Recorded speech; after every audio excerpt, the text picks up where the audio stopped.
কেন মাংস দিচ্ছে না এটা হযরত মুসা আলাইহিস সালাম বুঝতে পারলেন না। অতঃপর ক্রেতা যখন মাংস নিয়ে চলে গেল, তার কিছুক্ষণ পর কসাই তার দোকান বন্ধ করে পাশে রাখা ওই মাংসের টুকরো একটি ব্যাগে করে তার বাড়ির দিকে রওনা হলেন। এটা দেখে হযরত মুসা আলাইহিস সালাম কসাইয়ের পিছু পিছু রওনা হলেন। কসাই যখন তার বাড়িতে উপস্থিত হলেন, এমন সময় হযরত মুসা আলাইহিস সালাম ঘরের বাইরে থেকে আওয়াজ দিয়ে বললেন, বাড়িতে কেউ কি আছেন? আমি একজন মুসাফির বলছি। তখন কসাই বাইরে এসে হযরত মুসা আলাইহিস সালামকে জিজ্ঞেস করলেন, ভাই আপনি কে? আপনাকে তো আমি ঠিক চিনতে পারছি না। তখন হযরত মুসা আলাইহিস সালাম বললেন, আমি একজন মুসাফির, আজ রাতটুকু আপনার বাড়িতে আমাকে কি আশ্রয় দেবেন? কাল সকাল হলেই আমি আমার গন্তব্যে রওনা দেব। তখন কসাই বললেন, নিশ্চয়ই দেব, আসুন আমার বাড়ির ভিতরে আসেন। বাড়ির ভিতরে গিয়ে কসাই বললেন, ওহে মুসাফির ভাই, আপনি এখানে বসুন, পাশের ঘরে আমার একটু কাজ আছে। এই বলে কসাই ওই ঘর থেকে পাশের ঘরে চলে গেলেন। হযরত মুসা আলাইহিস সালাম দেখলেন পাশের ঘরে গিয়ে কসাই একা একা রুটি করছে এবং মাংস রান্না করছে। অতঃপর কিছুক্ষণ পর হযরত মুসা আলাইহিস সালাম দেখলেন কসাই এক ঘরের কোণ থেকে একটি ঝুড়ি থেকে একজন বয়স্ক বৃদ্ধাকে আস্তে আস্তে আদবের সাথে নিয়ে আসছে। তারপর ওই মাংস রুটি বয়স্ক বৃদ্ধাকে খুব স্নেহের সাথে খাইয়ে দিচ্ছে, ঠিক যেন একটি ছোট্ট শিশুকে তার মা স্নেহ ভালোবাসা দিয়ে খাইয়ে দেয়। ঠিক তেমনি কসাই ওই বয়স্ক বৃদ্ধাকে খাইয়ে দিচ্ছেন। অতঃপর কিছুক্ষণ পর কসাই কিছু মাংস রুটি নিয়ে হযরত মুসা আলাইহিস সালামের কাছে এসে বললেন, ওহে মুসাফির ভাই, এই নাও আপনার খাবার। আপনার খাবার দিতে আমার একটু দেরি হয়ে গেল, আসলে আমার একটু কাজ ছিল, এই জন্যই আপনাকে আগে খাবার দিতে পারিনি। তখন হযরত মুসা আলাইহিস সালাম বললেন, আগে বলেন এই বৃদ্ধা মহিলাটিকে? তখন কসাই বললেন, এই বৃদ্ধা হলো আমার মা। আমার মা ছাড়া এই দুনিয়ায় আমার আর কেউ নাই। আমি ছাড়া আমার মায়ের এই দুনিয়ায় আর কেউ নেই।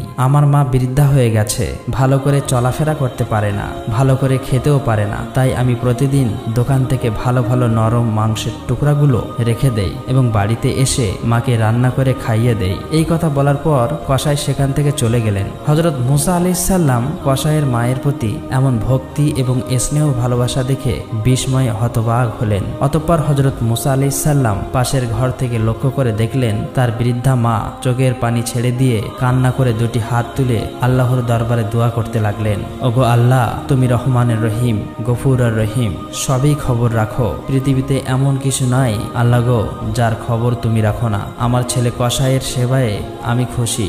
আল্লাহ গো, মা হয়ে আমি তোমার দরবারে দোয়া করে বলছি, শুনেছি এই বনি ইসরাইলের সবচেয়ে বড় পয়গম্বর হযরত মুসা আলাইহিস সালাম, হে আল্লাহ, দয়া করে মেহেরবানি করে আমার এই ছেলে কসাইকে হযরত মুসা আলাইহিস সালামের সাথে জান্নাতে দিয়ে দিও। অতঃপর হযরত মুসা আলাইহিস সালাম বাড়িতে না গিয়ে তুর পাহাড়ের দিকে গেলেন। তুর পাহাড়ের উপরে গিয়ে হযরত মুসা আলাইহিস সালাম বললেন, হে আল্লাহ, আমি কসাইয়ের বাড়িতে গিয়ে দেখলাম কসাই শুধুমাত্র তার মায়ের অতি ভক্তি সেবা ছাড়া আর তেমন কিছুই দেখতে পায়নি। তখন এক গায়েবী আওয়াজের মাধ্যমে মহান আল্লাহ রাব্বুল আলামিন হযরত মুসা আলাইহিস সালামকে বললেন, হে মুসা, তুমি জেনে রাখো যে আমলের কারণে কসাই তোমার সাথে জান্নাতে যাবে সেটা হলো তার মায়ের অতি ভক্তি ও মায়ের সেবা।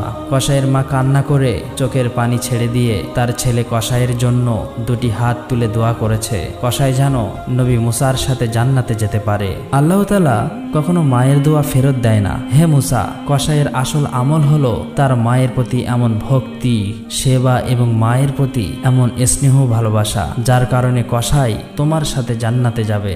এমনি ভাবে বয়ে যায় সময়ের পর সময়।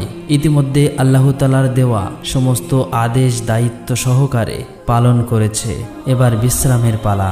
তাছাড়া হযরত মুসা আলাইহিস সালামের বয়স হয়েছে অনেক। হযরত মুসা আলাইহিস সালাম মনে মনে অতীতের অনেক কথা ভাবছেন। এমন সময় হঠাৎ করে মালাকুল মউত আজরাইল ফেরেশতা হাজির হলেন। হযরত মুসা আলাইহিস সালাম তখন আজরাইল ফেরেশতাকে জিজ্ঞেস করলেন, আপনি কি আমার জান কবজ করার জন্য এসেছেন? আজরাইল ফেরেশতা বললেন, জি হ্যাঁ, আল্লাহ তাআলার নির্দেশ অনুসারে আপনার এবারে জান কবজ করার সময় হয়ে গিয়েছে। তখন মুসা আলাইহিস সালাম বললেন, আপনি কি আমার জান মুখ থেকে বার করে নেবেন? অথচ আমি এই মুখ দিয়ে সরাসরি আল্লাহ তাআলার সাথে কথা বলেছি। তখন আজরাইল আলাইহিসসালাম বললেন, তাহলে চোখ দিয়ে বার করে নেব। তখন হযরত মুসা আলাইহিসসালাম বললেন, এই চক্ষু দ্বারা আমি আল্লাহ তাআলার নূর দর্শন করেছি। এবার আজরাইল আলাইহিসসালাম বললেন, তবে নাক দিয়ে জান বের করে নেব। তখন মুসা আলাইহিসসালাম বললেন, আল্লাহর দিদারের মুহূর্তে বেহেশতি পরিবেশের সুঘ্রাণ আমি নাক দ্বারা নিয়েছি। তখন আজরাইল আলাইহিসসালাম বললেন, আমি এত কথার জবাব দিতে আসিনি, আমার যেভাবে ইচ্ছা আমি সেভাবেই জান কবজ করে নেব।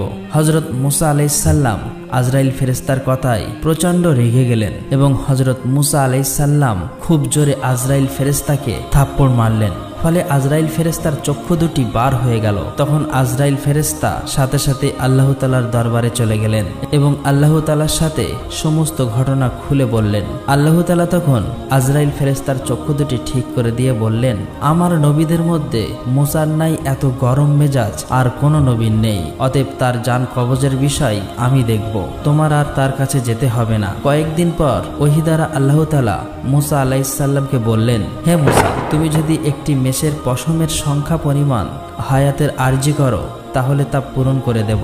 তুমি পৃথিবীতে যত বছর বাঁচার আশা করবে তত বছর বাঁচতে পারবে। এ কথা শুনে হযরত মুসা আলাইহিসসালাম বললেন, তাহলে তো তারপরেই অবশ্যই মৃত্যুবরণ করতে হবে আর এই দীর্ঘ বছর পৃথিবীতে কষ্ট করে বেঁচে থাকতে হবে যেমনটা আগে হয়েছে। অতএব সবচেয়ে নিরাপদ স্থান আল্লাহ তাআলার সান্নিধ্য লাভ, এটি অনেক উত্তম। তিনি বললেন, হে আল্লাহ, নির্ধারিত হায়াতের পরে আমি তোমার সান্নিধ্য লাভ করতে চাই। আমি যে তোমাকে বড্ড বেশি ভালোবাসি, তোমার নৈকট্য আমার কামনা। হে আল্লাহ, আমার মৃত্যুর পূর্বে আর একবার তুর পাহাড়ে তোমার দর্শন দাও, এই আবেদনটুকু তুমি কবুল করো। তখন আল্লাহ তাআলা হযরত মুসা আলাইহিসসালামের আবেদন মঞ্জুর করলেন। আল্লাহ তাআলা তখন হযরত মুসা আলাইহিসসালামকে তুর পাহাড়ে যেতে বললেন। তখন আল্লাহ তাআলা তুর পাহাড়ে নূর দর্শন করালেন এবং কথা বললেন। সর্বশেষে হযরত মুসা আলাইহিসসালাম আল্লাহর দরবারে দোয়া করে বললেন, হে আল্লাহ, আমাদের কওমের প্রতি কোনো গজব নাজিল না করে আমাদের রহমতের ছায়াতলে আশ্রয় দিন এবং তাদেরকে রুজি রুটির ব্যবস্থা করুন, তারা যেন অনাহারে মৃত্যুবরণ না করে। আল্লাহ তাআলা হযরত মুসা আলাইহিসসালামের আবেদনের পরিপ্রেক্ষিতে বললেন, আল্লাহ তাআলা ঈমানদার, নফরমান, কাফের সমস্ত জীবজন্তুর প্রতিপালক। আল্লাহ কখনো কাউকে অনাহারে রাখে না। যে যেখানে যে অবস্থায় থাকুক না কেন আল্লাহ তার রিজিক সেখানেই পৌঁছে দেয়। এই কথা বলার পর আল্লাহ তাআলা তখন মুসা আলাইহিসসালামকে পাহাড়ের উপরে আঘাত করতে বললেন। হযরত মুসা আলাইহিসসালাম পাহাড়ের উপরে আঘাত করলেন। তখন সেখান থেকে একটি নদী হয়ে গেল। নদীর উপর পুনরায় আঘাত করতে বললেন। আঘাত করার পর দেখলো নদীর উপর দিয়ে একটি পাথর ভেসে আসছে। আল্লাহ তাআলা তখন পাথরের উপর পুনরায় আঘাত করতে বললেন। হযরত মুসা আলাইহিসসালাম পাথরের উপর আঘাত করার পর দেখলো পাথরের মধ্য থেকে একটি ফড়িং বার হয়ে আসছে। এই ফড়িং এর মুখে ছিল এক টুকরো কাঁচা ঘাস। এই দৃশ্য দেখে হযরত মুসা আলাইহিসসালাম সিজদায় পড়ে গেল।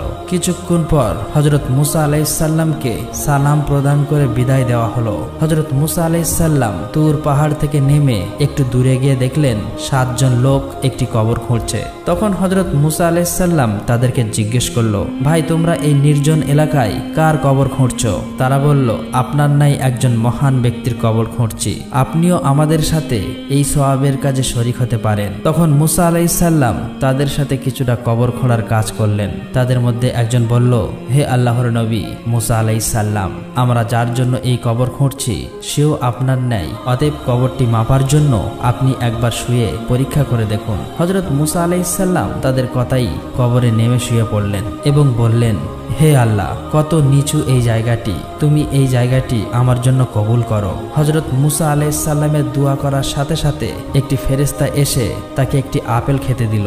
বিসমিল্লাহ বলে যখন হযরত মুসা আলাইহিসসালাম আপেলটা খেতে শুরু করলো আর তখনই মুসা আলাইহিসসালামের জান কবজ হয়ে গেল। তখনই ওই ফেরেশতা হযরত মুসা আলাইহিসসালামকে উঠিয়ে গোসল করালেন, জানাজা পড়ালেন এবং তাকে পুনরায় ওই কবরেই দাফন করলেন। আসসালামু আলাইকুম।